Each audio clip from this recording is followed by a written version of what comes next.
नमस्कार, मैं हूं डॉक्टर प्रियंका, कंसल्टेंट गायनेकोलॉजिस्ट और लैप्रोस्कोपिक सर्जन दिल्ली और एनसीआर में। आप सभी का स्वागत है हमारे इस अगले वीडियो में। कोविड की कंडीशन कैसी आप सभी जानते हैं। पिछले साल के मुकाबले इन्फेक्शन बहुत तेजी से फैल रहा है। जब इन्फेक्शन तेजी से फैल रहा है तो कॉम्प्लिकेशंस बहुत ज़्यादा हो रहे हैं। क्या कंडीशन है देश की, हॉस्पिटल्स की, पेशेंट्स की, आप सभी शायद मुझसे ज़्यादा जान रहे हैं मीडिया को देख के। इस वीडियो में मैं आपसे एक ऐसी इंपॉर्टेंट इन्फॉर्मेशन के बारे में बताना चाह रही हूँ जिसे आप खुद भी सुने और दूसरों के साथ भी शेयर करें। स्पेशली ये उन लोगों के लिए है जो लोग को बेड्स नहीं मिले हैं या कोविड के पेशेंट हैं, चाहे उन्हें होम मॉनिटरिंग करना पड़ रहा है, चाहे जरूरत थी या नहीं थी बेड की, लेकिन होम मॉनिटरिंग में कहीं गलती नहीं हो जाए। होम मॉनिटरिंग में क्या सावधानी बरतेंगे और क्या इंपॉर्टेंस है डे 3 और डे 5 की कोविड के पेशेंट्स में, उसके बारे में हम इस वीडियो में फोकस करना चाह रहे हैं।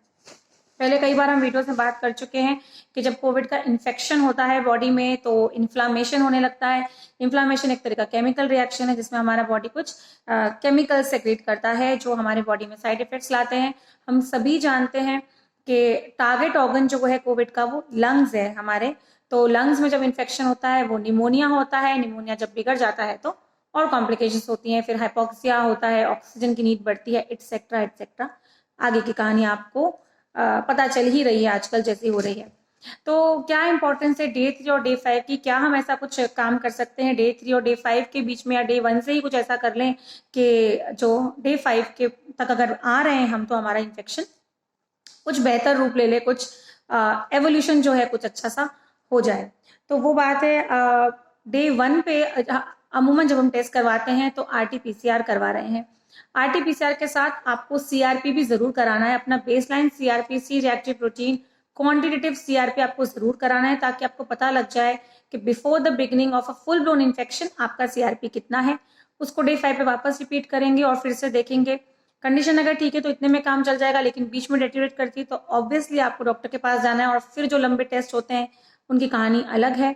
लेकिन जो डे 3 से डे 5 के बीच में जो प्रोग्रेस होती है बॉडी में वही इंपॉर्टेंट है, क्योंकि डे 3 पे इन्फ्लामेशन हो जाता है पीक पे, और अगर हम उसे रोकते नहीं है तो डे 5 पे जाके वो थ्रोम्बो इन्फ्लामेशन बना देता है।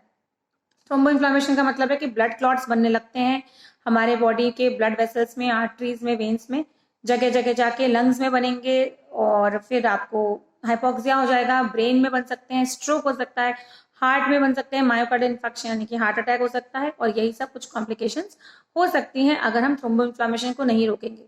तो सबसे इंपॉर्टेंट है कि मॉनिटरिंग बहुत जरूरी है। इसलिए जितने भी लोग आप में से घर पर बैठ के कोविड का ट्रीटमेंट ले रहे हैं तो पहला तो अपना बेसलाइन सीआरपी जरूर करवाएं। जब कोविड के टेस्ट के लिए बुला रहे हैं, आपको सस्पिशन है, आजकल जिस हिसाब से चल रहा है उस हिसाब से unless proved otherwise every fever is considered as COVID. तो अगर आपको बुखार आ रहा है, मुझे कई दिनों से पेशेंट्स के फोन आ रहे हैं बुखार आ रहा है 3 दिन हो गया, कोविड टेस्ट नहीं कराना, कि बिकॉज एक मन में हिच रहती है कि कहीं कोविड हुआ तो।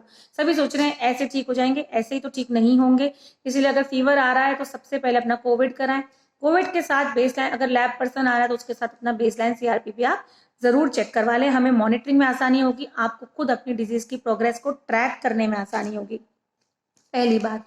दूसरी बात जो आपको देखनी है कि डे 3 से डे 5 के बीच में जो प्रोग्रेशन है डिजीज का उसे कैसे रोकेंगे। आप अपने डॉक्टर को खुद रिक्वेस्ट कीजिए, वो आपका रिस्क असेसमेंट करें। आप उन्हें कहिए कि वो कंसिडर करें आपको स्टेरॉइड्स और ब्लड थिनर स्टार्ट करने के लिए।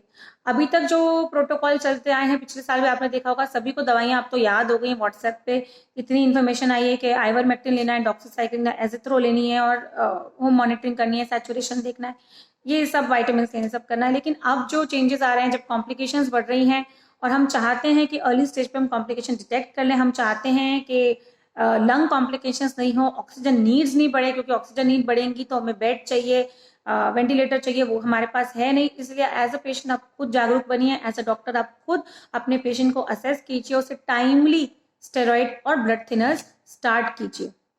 यही है जो आपके पेशेंट को बचाएंगे एक नॉर्मल या एवरेज कोविड पेशेंट से सीरियस हाई रिस्क, मतलब हाई सिवियरिटी कोविड बनने से यही आपको बचाएंगे। इसलिए डे 1 से स्टार्ट करेंगे। किन्हें जरूरत है as of now? Metabolic syndrome के पेशेंट्स, जिन्हें ओबेसिटी है, जिनका वेस्ट सर्कमफ्रेंस फीमेल्स में 30 से ज्यादा है, मेल्स में 40 से ज्यादा है, बॉर्डरलाइन हाइपरटेंसिव हैं, बॉर्डरलाइन डायबिटिक्स हैं, ये वो लोग हैं जिनको जरूरत है। देखिए जो हाई रिस्क पेशेंट्स होते हैं, जिनको ऑलरेडी कुछ ना कुछ पहले हिस्ट्री ऑफ कार्डियक इवेंट्स है, या जिनको पहले से इस तरह का कार्डियक ट्रीटमेंट या स्ट्रोक का या इन्फेक्शन का ट्रीटमेंट चल रहा है पहले से, उन लोगों को तो ऑब्वियसली शुरू से ही एक थेरेपी मिल जाती है। लेकिन मोर इम्पॉर्टेंट जो सैल्वेजेबल ग्रुप है हमारे पास पेशेंट्स का, वो यही लोग हैं जो लोग 30s 40s और 50s में है, अपनी लेट 30s 40s और 50s में है, जो कि डायग्नोज्ड हाइपरटेंसिव और डायबिटिक्स नहीं है। उन्हीं पर हमें सबसे ज्यादा फोकस करने की जरूरत है, क्योंकि उन्हीं को अगर हम स्टेरॉइड